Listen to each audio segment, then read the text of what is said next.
Good afternoon. Hello, my lovelies. I'm here in my kitchen in Queens, and guess what we are making today?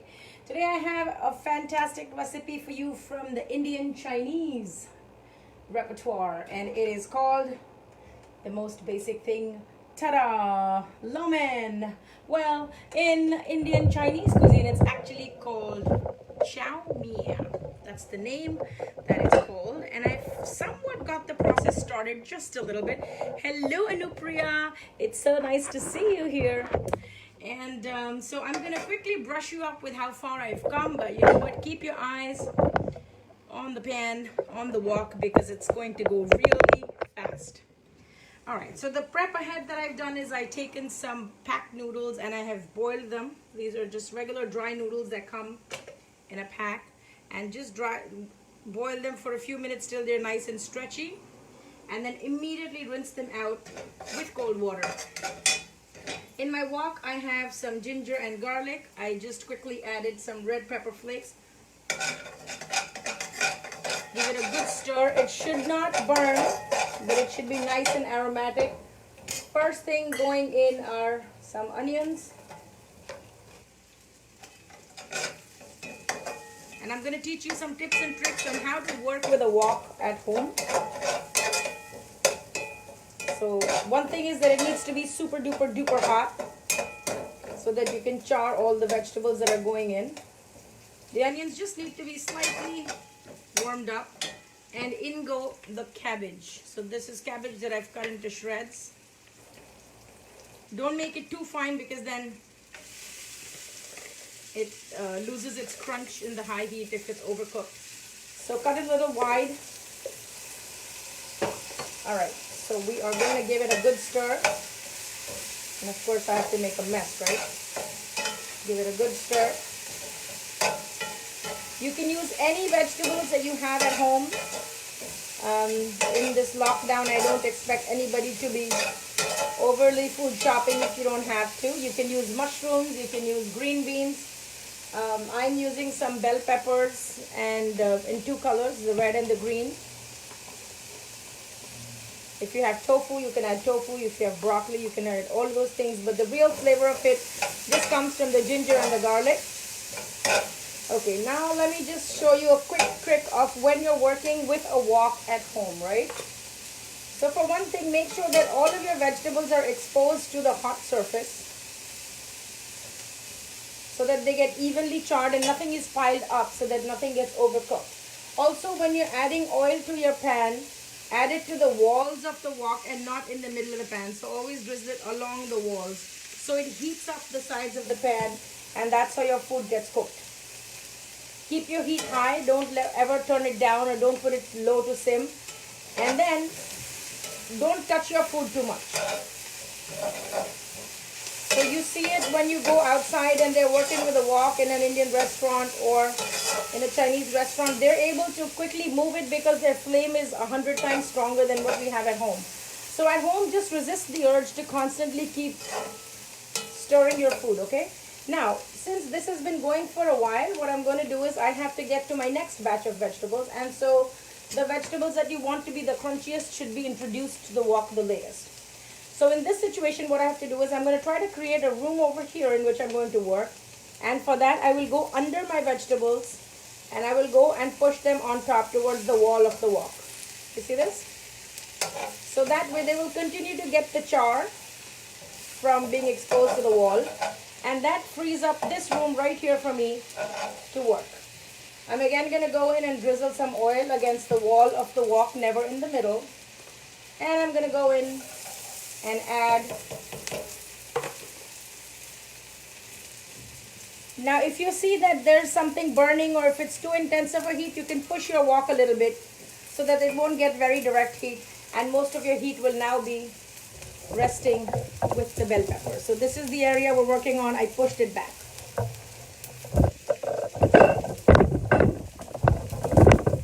If you have little kids at home, this is the favorite thing that they like to eat. Sometimes when you get tired of Indian food, you just want something different. I'm going to add a little pinch of salt, not a lot. I'm going to give it a good stir. Bring this back again. stir it. Scrape off the bottom of the pan where all the ginger and garlic is getting stuck. Give it a good stir. And again, push it to the back. Okay, so again, I have room over here where I can work.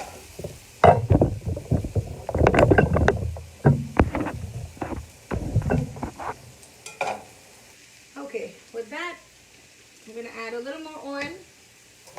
In goes all of the noodles. I added some salt when I boiled these noodles, so there is some salt in there already. Just spread it out, and I broke them, so it's not the super long ones that you can't handle. So spread it out. The heat is on high. Scrape the sides to pick up the cabbage and the vegetables and pile it on top of your noodles. See what a nice color this has? You see this browning? This is the charring that's happening from the result of being in contact with the wok. So go under and then pile it over. Go under and pile it over. Be careful that your noodles should not stick to the pan. If it's a well-seasoned wok that you have used often, usually it won't stick to the bottom of the pan. Okay, give it a good stir. I like to work with this instead of a spatula because it helps me to control the noodles and I can actually swirl it around. And see, the noodles are not overcooked, so that's why they're not breaking, right? Now you're going to put some coriander powder. Of course, it's Indian style Chinese, right? You will put some paprika. If you have garam masala, you can certainly put that. I'm going to add this dark soy sauce. Be very careful. It's super duper dark, so you don't want to make black noodles. I will also add some hot sauce. If you have chili garlic sauce or sambal or sriracha, you can add any kind of chili and garlic sauce combination. And we will give it a final stir. Let's give it a toss. I have turned down the heat because you don't want to constantly keep cooking it. Bring everything to the middle.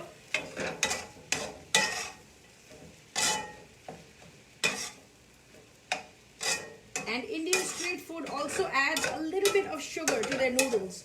So if you want that, you can do that. That's a secret I already told you. After I remove it from the flame, I will add a dash of regular vinegar, just white vinegar.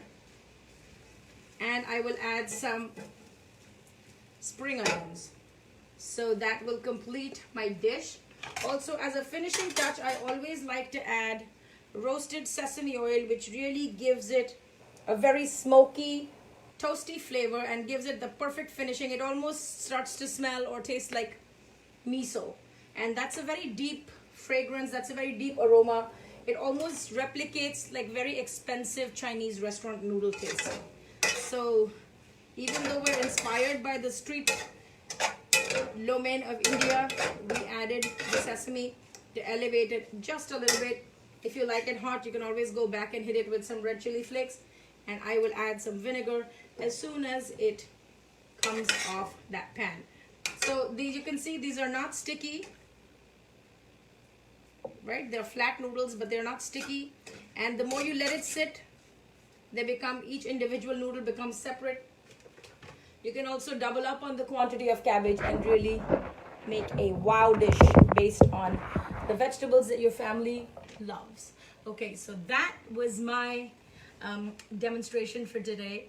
I wanted to ask all of you guys if there's anything else that you would like to see on this channel, on this page.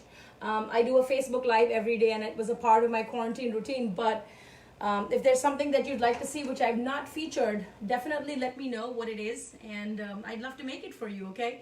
So in the meantime, thank you so much for joining me. If you'd like to take any of my classes, all the information is on my website, www.queenscurrykitchen.com. The classes, the spices, the ebook, whatever you want, I make your journey to Indian food really easy.